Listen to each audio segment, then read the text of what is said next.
Hey everyone, David Jameson here with a brand new podcast. It's called Healthy Money, where we're bridging health and wealth.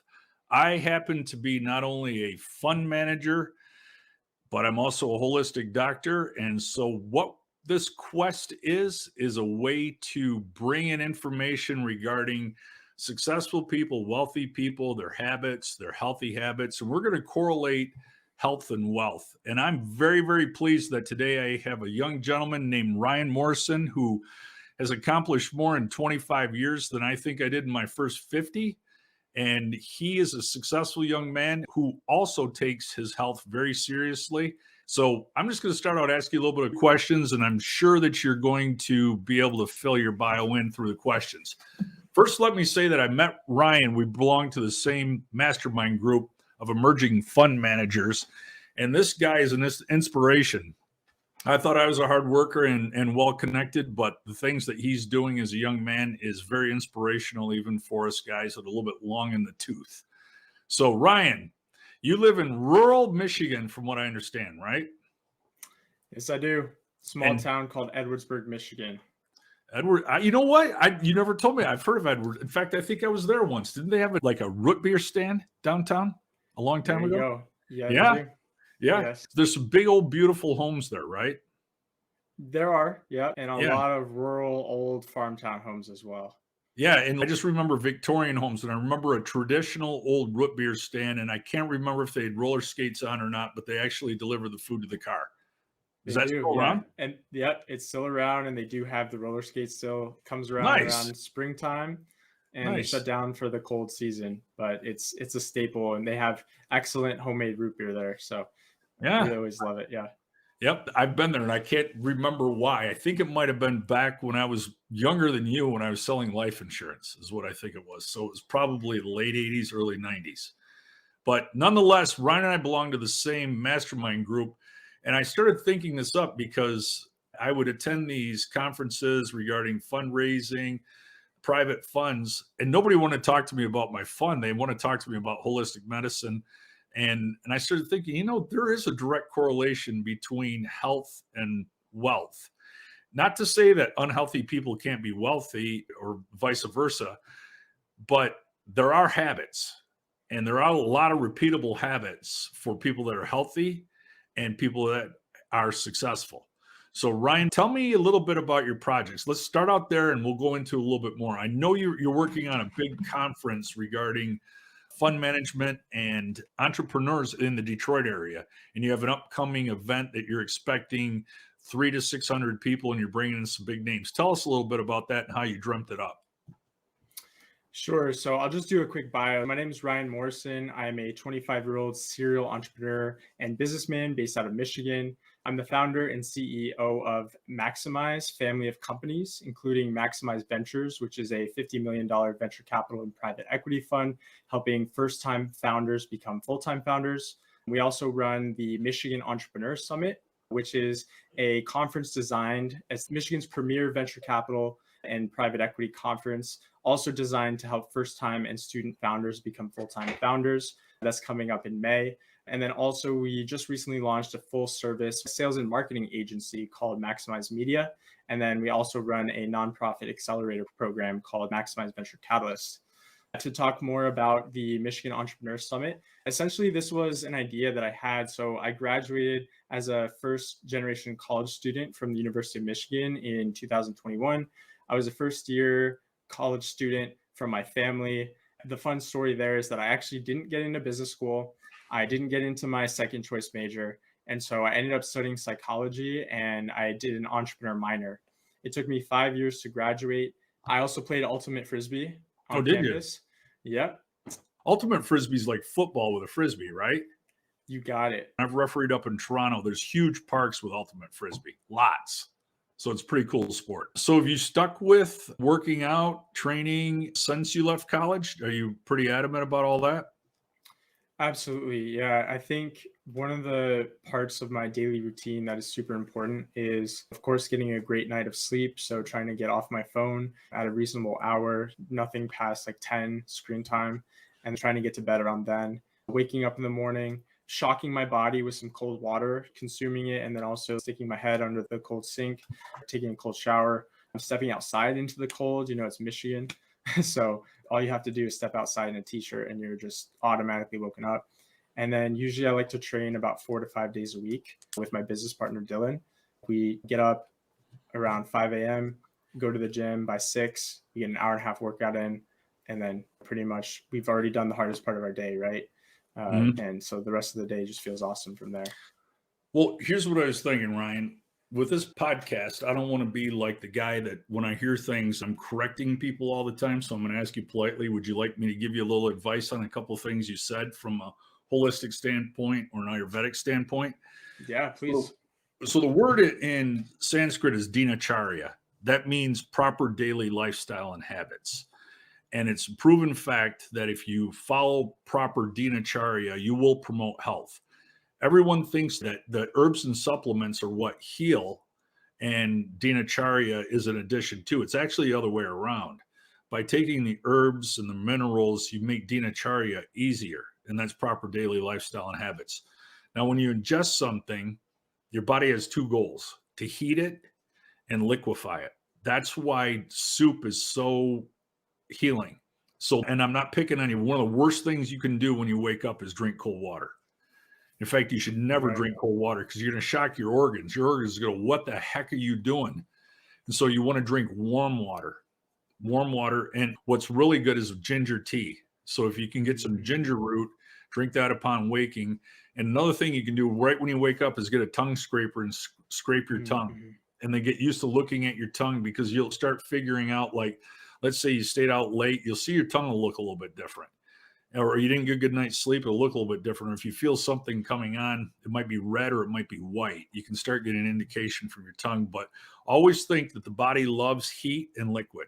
One of the best meals that you can eat is called khichdi. And khichdi is mung dal beans and rice, and it's properly spiced. And believe it or not, it's a perfect protein. Mung dal beans and rice have all I haven't given this talk in a while. I can't remember how many proteins. So anyway, it's got all the amino acids in those two components. So it's a perfect protein and it's easily digested. So think warm. Here's another thing I always say: a whole bunch of littles equals a lot. So you pick up a bunch of littles and it equals a lot. So just that alone, maybe a couple other tweaks, and next thing you know, you're up 10%. And you and I both know it's just a small percentage between success and failure. 100%. So there you go. That's super helpful. Yeah. You mentioned to me that you had a year of sobriety, and it wasn't because you had an issue. You just wanted to up your game. You want to start your A game. When you say sober, you're talking no substances other than maybe caffeine? Yeah, I would even say for that year, I cut caffeine out as well. Really? I was just consuming water, maybe a juice or a tea, like a nighttime tea, some kind of herb there. But what did you notice in your clarity and your ability to function and make things happen? What happened? Give me a timeline, 12 months, like first 3 months, 6, 9. What did you start feeling? What did you start thinking? What did you notice by not having to battle that toxicity in your lymphatic system? Yeah, so really it started with actually a Joe Rogan podcast, because Joe Rogan does this thing called Sober October. And so every month in October, he goes sober for the month just to see how he feels. And so I was really inspired because I was using substances, and happy to talk about which ones, because that can be interesting when you talk about certain types of substances. So I really started in October of 2019 with just the intention of doing a month. And I started to notice, I would say even as close as about 2 weeks, 3 weeks in, that I was starting to get super clarity, just super energy, just like waves of energy rushing over. 2-3 weeks or 2-3 months? No, I would say even within the first 2 to 3 weeks, I was starting to notice changes in my habits, in terms of sleeping habits, in terms of my exercising habits. I was still in school at the time, so my work ethic was changing. My focus on my future was becoming. What about processing stress? So basically, and we all know this, if you've ever read any of Trump's books, he talks about the difference between a poor businessman and a good businessman is the good businessman understands that there's going to be problems every single day, and that's how they deal with them. So when you went into that phase, how did you better handle stress and better handle what was thrown at you? How did it feel? Yeah, I mean, it's anecdotal, but I'm sure It's there's fine. some data you could use to back it up. But I'm not even talking just about psychological stress, but even physical stress in the body in terms of working out. I would have no problem working out 2 hours a day and upping that even to 5 or 6 days a week. And I'm not like lifting just baby weight here. I'm talking pushing to 60, 70% of my max consistently, and just noticing the physical changes in my body. And then the psychological changes. Yeah, just I've always processed stress decently well, because I've always been a very mindful person. And then when I really found meditation, specifically, I would say in around 2017 ish is when I started really focusing on it. That's when I noticed that it was my stress and being able to handle a lot of pressure was really starting to become easier for me. But then during that year, I mean, as you know, that was the year that COVID really happened. And so there was so much stress and people freaking out and worrying, and this whole collective consciousness was, kind of chaotic. And I didn't Let's have a not worry in the refer to it as world. COVID. Let's refer to it as collective consciousness, because that's Right. really what I'm convinced that if they would have said that the symptoms are migraines and diarrhea, everyone would have had migraines and diarrhea. Right. So yeah, we understand that. You and I've had that discussion.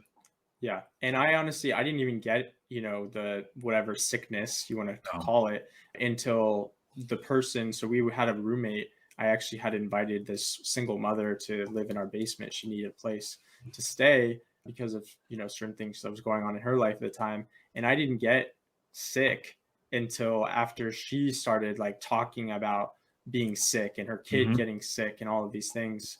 And I had been around her all the time. So it wasn't until then that I think that my subconscious was processing that. But I haven't been sick since. I No. mean, and You I've know, I've owned the idea that I'm not getting sick anymore. no. And I haven't. I declared myself impervious to viral activity over a decade ago, and Yeah. I challenge any type of made up thing to attack me. And I treated hundreds of people in my clinic, and I never see. I don't even like to use the words "get sick" because it's not Yeah. what a sickness or a cold really is purging toxins in your body. It's saying, hey, if you're not going to fast, if you're not going to go to bed at proper time, you're not going to eat the proper food, then we're going to make you lay down. The universe is going to make you lay down and expel this stuff. So if you Right. continually, you get on a fasting regimen and eat correctly, you're not going to see. Here's the big thing: is our lymphatic system is our protection to everything. So if your lymph is toxic, then it can't handle any more antigens or pathogens. So if you continually keep your lymph clear, then it's your buffer. And one thing that is very interesting, and I polled dozens, if not hundreds of my patients, was that with lower back pain, I would ask them, I'm like, well, if you had a bowel movement first thing in the morning, would your back feel better? And they're like, yeah, it would. So where's the bowel? I mean, what's behind the bowel is our lower back. Our bowel has 80% of our lymphatic fluid. Hmm. It means that they're ridding their body of toxicity and the pain goes away. So toxic lymph causes inflammation, which causes pain. It'll lead into all kinds of cravings and addictions too. So the next question I have for you, in your own personal dinacharya, your own daily lifestyle and habits, when you were sober, it was much easier to integrate those. And then did you find that after you would integrate, it got easier to integrate even newer ones? It snowballs, Absolutely. doesn't it, brother? It It snowballs. does. Yeah. Yeah, I'm in another year right now of sobriety after 3 years, the first time. And, I noticed that those massive quantum leaps in terms of progress in the various buckets of my life: spirituality, health and wellness, physical, career, finance, all those kind of things. And they compound on each other. And I Right. like what you said earlier of like, it's a collection of small things, but you have to make a commitment. You have to start with something, and as little as something of, okay, I'm going to cut out alcohol, or I'm going to cut out a recreational drug of some kind. And once you do, I mean, yeah, this year I feel like I've accomplished more in the past 2 weeks of the first year of 2023 than I did all of last 2022. Right. Honestly, I'll bet you have. And I probably have. let me ask you this. In your mind, be honest with me. Sure. What's the percentage chance that you're going to succeed? 100 and There you go. 20%. There you go, brother. It's There you go. 100%. Right. But I You know believe why? even more than that. Because you're controlling your own destiny. Right. That's why. So you understand that you can manifest it. And that's all part of manifesting. So if we get back to health and wealth, if you were to just follow Ayurvedic Dinacharya, which leads to physical health and mental health, that alone can promote wealth and success. And that's the whole basis of this podcast. And I'm so happy you're the first guy on here. And I'm not treating you like low hanging fruit. You just have to be the last guy I talk to on the phone. Like, hey, man, you're coming on my podcast, so get ready. But Love it. seriously, though, think about it. If you really break that down, by giving up something, committing, and then adding on to it, it's almost like a game. It's almost like where you want to add more, and you're like, I can do it. Like if I were to tell you, hey, man, you'll make an extra 10 million the next 5 years if you did blank. Knowing you, you'd probably do it every day. It didn't matter what it was, if it was proven. You could integrate it. 100%. Right. I use subconscious programming with myself all the time you were saying the difference between knowing, not knowing, and believing. Mm-hmm. So I've actually been using that over the past couple of days of saying, I know that this is going to happen. And there you go. And there's nothing going around that. I know it's going to happen. I know it's going to be successful. I know that this is going to happen, and there's nothing stopping it when you know it to be true from it becoming true. So your day is set up as a series of wins. Right. Everything is a win. And I started integrating that a number of years ago when I'd work with my patients on it, is that, and this is crazy. A lot of people don't even make their bed. And I'm like, get up, make your bed, and consider that a win. Get up. You want to get up at 6, but you can't seem to get up at 6. You get up at 7. Get up at 6, make your bed. That's 2 wins. And then do 10 push-ups, 3 wins. Read 5 pages out of a book, 4 wins. And next thing you know, by 7 o'clock, you got a half a dozen wins under your belt. Now you're rolling. Right. And that's subconsciously what you've probably done the last 4 years. Is 100%. That you don't lose. No, you either learn or you learn. I mean, that's really, to me, that's all it is. I look at entrepreneurship, business, health, life as just a fun playground to just enjoy. Right? Man, I didn't know that. I know we've had a couple of conversations. I love your attitude. Let me see what else I got written down. Here's another tip I'll give you. Whenever you're going to go into a meeting, no reason to eat. You're not going to digest it anyway. And when we're hungry, like when we fast, have you ever fasted for 3 or 4 days? I think the longest I've fasted is maybe like 36 hours. Okay. Well, what happens is your eyesight, your taste, everything gets better. And it's probably an innate natural reaction so we can find food. But on day like 2 or 3, your hearing, sight, everything gets better. So, and I hate to say it, but food's a little overrated. So if you're going to go into a big meeting, let's say it's a 1 o'clock meeting, you just skip lunch that day, because then you're going to have more blood flowing to the parts of your brain that you're going to need, and you won't be in a fight or flight. People don't realize how much effort the body goes through to digest. It's a huge, huge problem. And then if their digestion's poor, they're in a constant, almost like an autoimmune state. So that's another tip I can give you is don't worry about, I got to get my 3 meals in. No, if you got something going on where you're going to be stressed, you're not going to digest it well anyway. So there's no reason to eat it. Better off just sipping some soup or some broth. Yeah. The past 2 weeks, I've been fasting from around, let's say 7 p.m. to maybe 2 to 4 p.m. And I actually noticed that I wasn't able to get enough calories in that one big meal of the day to stop losing weight. So I've had to reintegrate a little bit of food into the day just to keep my weight up, because I was noticing that I was losing my muscle and I was losing body fat.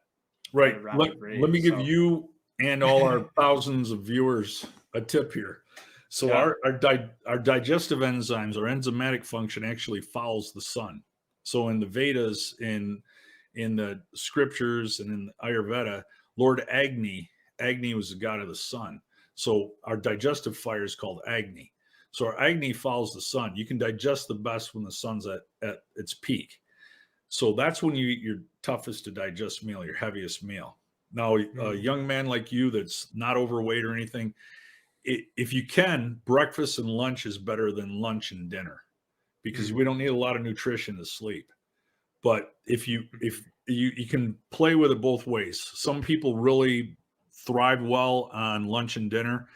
I tend to do better with a giant lunch and skip dinner. So I allow myself a half an hour to eat, and then I get 23 and a half hours off. Wow. And that's what I do. I'm going to start adding back in dinner though, because I went from like 185 down to 175, and that's a little low for a guy 6'1". Yeah. Especially when you got to be a G, right? 100%.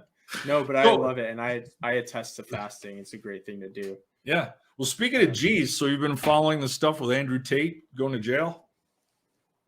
Yeah, this is a little bit of a touchy subject. I'm happy to talk about it. I'm trying to do my own research and understand what's happening. Man, I know. I don't know what to think either.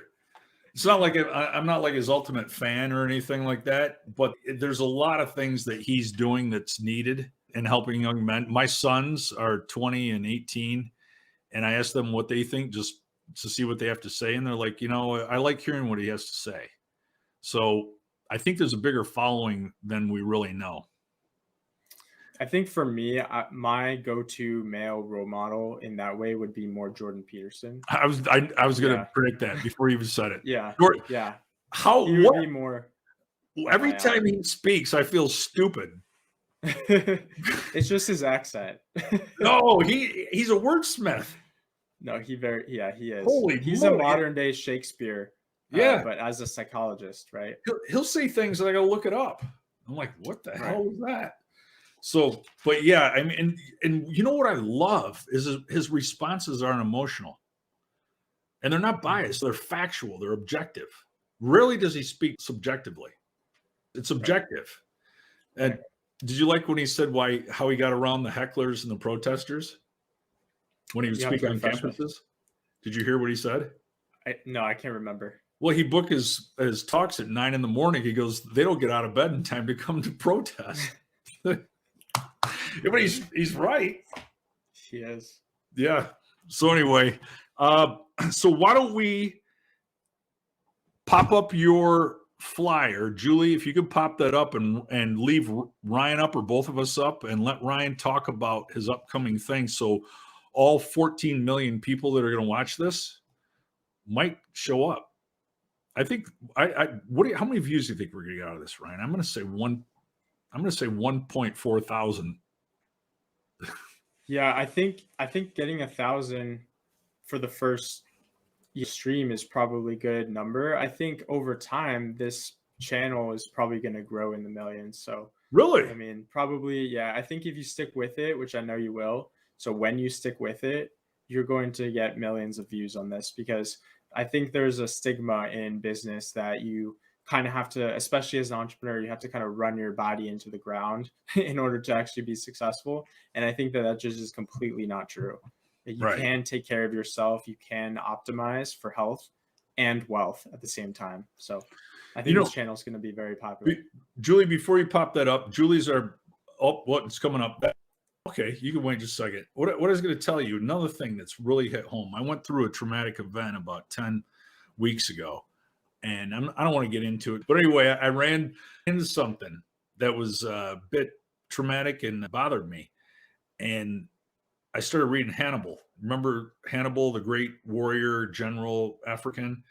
And one thing he said is he in there that I read over and over, he said, thank the people that hurt you, your enemies, however you referred to them, or who've wronged you, because it forces you to sharpen your sword. Mm-hmm. And in the last 10 weeks, my man, I've got more done than I did probably in 21 and 22. Because what happens is when someone punches you in the nose, punches you in the throat, you got two choices. Either go to the canvas and give up, or you got to come out and fight even harder. And so, like, I just saw this video that Joe Rogan did, and I never thought of him as a motivational guy, but it's 14 minutes long. I've been watching it every day because it's objective, and he's right that when you run into problems, you got to push it to a point where you're going to have mistakes, where you're going to have pain, or you won't grow. If it's always easy, you're not going to know what it takes to get over that hump. And I like when Rogan said, he goes, I like to hear about guys that are successful, but what I really like to hear about is a guy that was down in the gutter and came back and did something. So I'm not telling you to not succeed. I'm just saying, don't be, as a young man, push it a little. Get punched in the nose a little. It won't hurt you. I could give you a short story on that real quick. Sure. Yeah. If you're interested. Heck yeah. So I grew up like pretty well off. My parents both grew up very poor. So my mom grew up on a farm in Elkhart, Indiana. Most people never make it out of that town. They live there their whole lives. When people are working in factories, most people barely graduate high school. So it's one of those places, right? And I didn't have to go through that, but she did. My dad grew up in Brooklyn, New York. He moved around a ton, basically grew up with just his mom, and, never really found a way to just get situated. They were always moving, always trying to find a job, always trying to find something. And so they both worked really hard to have a stable life for me and my brother. And I did. And I went to great schools. So I come from a place of privilege. I always had the great education. I always had everything I needed. I never had to worry about food or house or anything. However, I would say for people who might be listening, who are wondering whether, you can come out of, let's say, the rags and come out to the riches. And I'm not just meaning financially, but spiritually, all that kind of stuff, relationship wise. I almost think that growing up from a state of privilege can be in its own way a disadvantage as an entrepreneur, because you never have that hunger of knowing what it's like, that if you don't sell, or if you don't get out there, if you don't put yourself on the line and hustle and put in the hours, you just don't know what it's like to literally be hungry. Well, it's the same as gifted athletes. Like I coached a lot of travel ball when my sons were coming. The kids that didn't have to, that were so gifted, they didn't get it. Exactly. Yeah. Exactly. And so what I wanted to share was this one experience I had. So this past summer, I actually gave up an $80,000 a year job to work, working in corporate America. I got the job in January of last year, and it took 6 months for me to actually even start. So I had to find something to do in the meantime. I did a side hustle. I went to massage therapy school and did massage therapy. So that's a whole nother thing we can talk about another time. But essentially I joined a real estate business as a partner and a capital raiser, and I was getting paid $500 a week. Now I had rent for free because I was living in their house that was also an office, but I had to figure out a way to live off $500 a week. And I was fully independent on this time, didn't have any parents' money anymore. I was literally paying my own bills, everything. And I found a way to make it work. And what I had to do was I had to literally cut down the amount of food my dog would eat from a full can to a third of a can, so that I could actually have enough money week to week where he didn't go hungry, I didn't go hungry, I had enough gas, I could pay insurance and all these things. And that motivation of, I really have to go out there and sell, right? I really have to go out there and do my work to get paid, to thrive, right? And not just survive, was probably the greatest lesson ever that I have ever had. There you go. And then aside from that, I did a 3-month contract after that with another company, and then they decided not to renew it. And I didn't have a backup plan, but I had all my businesses already that I've been doing. And I was just like, you know what? This was God or whatever, universe saying, it's your time to go full time. Figure it out. And that simultaneously, back-to-back lessons were the greatest lessons I've ever had. And it's allowed me to come into the space that I'm now, which is a very wealthy mindset. Good. And, things are happening. I have. One thing that Rogan brings up in that talk, looks like you froze up. There he is. He's back. I'm so sorry. Right. My computer just literally shut down on me out of nowhere. Yeah. They need some computer dinacharya. So did you hear what I was saying? Oh, no, I heard nothing. Okay. So anyway, here's your thing. Let's talk about it. We'll wrap it up because I know this entrepreneur, this 25-year-old guy has got probably a to-do list a mile long today, so I'm not going to keep him any longer. We had a riveting conversation. We learned about Ryan, And we will build on this, and I'm going to have the dude back. I promise you. Like I said, this is the first time we're getting out of the gate. So, Ryan, tell us about your Michigan Entrepreneur Summit. Oh, by the way, I'm starting a meetup group. It's going to either be the first or second Thursday of every month at the Detroit Club, the private club up in the cigar room. And we're going to have cigars and whiskey if you want. I know Ryan won't, but right now I'm partaking in things like that. You never know. I took 8 years off myself, but right now I'm enjoying it, but not excessively. So keep that in mind. We'll put information about the meetup group. But Ryan, you tell us about your thing coming up, and get ready because it looks like it's going to be a good one. He's already hitting me up to support it, and I think I'm going to have to. Yeah. Well, first of all, thanks for the invitation to your entrepreneur mastermind meetup as well. And I will definitely participating, and I'll bring all my entrepreneur friends with me. So that'll be a ton of fun. Looking forward. Is that what you guys call each other nowadays? Entrepreneur friends?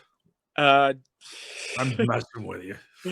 Well, it's hard to have friends that are not entrepreneurs these days. No, I know. You haven't hung around me enough. See, when you hang around rugby with the Aussies and the Kiwis and the South Africans and the guys from the UK, all they do is take shots at each other. I can't use the word online, what they call it. Or they call it piss taking the piss.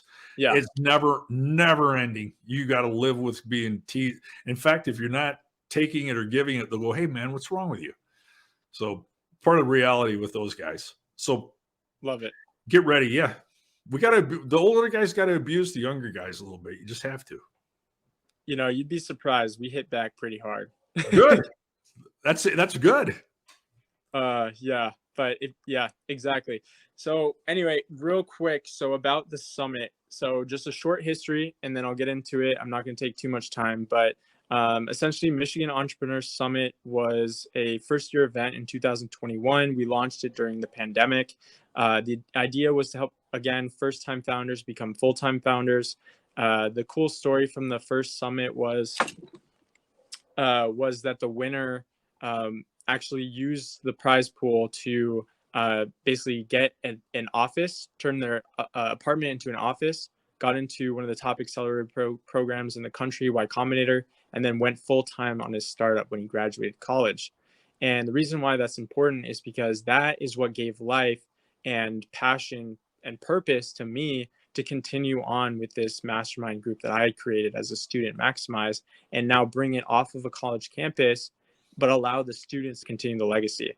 And so this event is coming around for its third time, its third year, first year in person. We're expecting 400 to 500 attendees across venture capital and private equity. There's really an incredible lineup for the 2 days. I highly encourage registering because tickets increase every 15 days. And if you kind of just, go down to the speakers, we have incredible speakers, and we're going to be adding about 40 speakers over the course of the 2 days, doing interactive workshops, how to build a business in 2023, as well as panels and a pitch competition for first-time and student founders. And then this is also where on the second day, we are launching our venture capital fund, Maximize Ventures, to continue with helping these first-time founders. So we're really excited. It's going to be in Detroit, May 24th to 25th, and we're really excited. We hope to have as many people there as we can. Nice. Hey, that was good. When you first started out, I was thinking, man, he's going to go on forever. And I'm like, I want to see how he ties this up quick. You know what Winston Churchill said? Every speech needs one particular ingredient. Do you know what he said? Concise. A little shortening. Right. There you go. Put shortening in an ingredient. Yeah, every speech needs a little and one ingredient, shortening. So right. You did good. All right, man. When you first started, I'm like, this sucker is going to be long, but you tied it in good. Good work. Thank you. I appreciate it. I know. You know what? I love to see you guys young doing this, because when I was your age, I was the same way. And I hope you don't have to go through the same shit I went through my entire career. There's a lot of work and there's a lot of ups and downs. I've made it and lost it 3 times. And I'm not saying completely lost everything, but I've gone, it's kind of like this. It's going up, but in the meantime, you're riding some heavy waves. It's different nowadays because you guys have so much more precise access to marketing pieces compared to what we used to have to do. We would do mailers and then call. So I'd have a bank of callers that I check. They call from 6 till 9 every night. I'd have to go down there and check on them, have to check the mailings. So it's different. It's easier to make less mistakes nowadays. Mm-hmm. But especially words like you, right? People, David, you're someone who I can learn with as a young person, and simultaneously, we can learn from each other. I know in the different age, so. Well, you guys have taught me about the digital business card. Yeah. Yeah. I think it might have been you or one of those guys were like, hey, do you have this? I'm like, no, I never even seen it before. So now the guys my age will say, hey, you got a digital business card? They'll go, what? So it works with you guys, but us guys, it doesn't. Like, I don't want that shit, So I do both. I have a digital business card, and then I have a printed one, but I have a QR code that goes directly to so you can just book with me right away. Nice. See, all those little things. And I did tell my sons about you. And I said, I met this young man. It's a little bit older than you guys, but he's a businessman. They've been working in my businesses, but they're not quite business minded. They make their $15 an hour, and one lives with his mother and the other one has his own house. So they don't have that fire to succeed. It's more like, hey, we got this freedom, and they neither one are going to college. So it's like one of these days they're going to get the fire, and I'm going to go, you know what? You're going to have to go spend a week with Ryan, because whatever he says to do, you got to go do. So a lot together. Yeah. I want to share with you, I know we're wrapping up, but I want to share with you, whether on the podcast or offline, some growth hacking opportunities that we were talking about offline as well. We'll do that. We'll do that because I'm going to have a lot of questions. You talked about the calling and everything. Oh yeah. Yeah. Well, let's do that between me and you, because I'm big, and you already noted, I'm big on reciprocation. If someone gives me a tip, I make sure something comes back. You always want to do that. And it's like the old saying, a deal isn't good unless both sides either feel a little bit good or both sides feel a little bit bad. But if one feels good, one feels bad, then something's off. Right. It's like doing hard money loans. If they question the payment, I feel like, they're probably going to make the payment. If they go, yeah, whatever, and they sign it, then I'm worried. Right. Yeah. Interesting.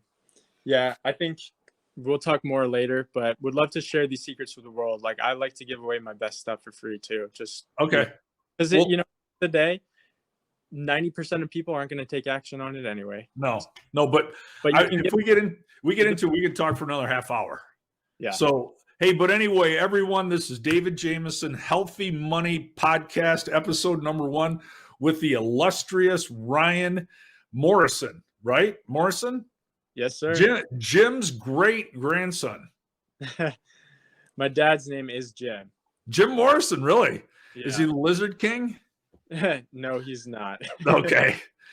Anyway, it was wonderful having you. I'm sure we'll be speaking later today or tomorrow. This is a big kickoff, and I'm really proud to have you on here, and I'm proud of what you're doing. It makes me smile. I love the energy, and again, I appreciate it. We'll touch base.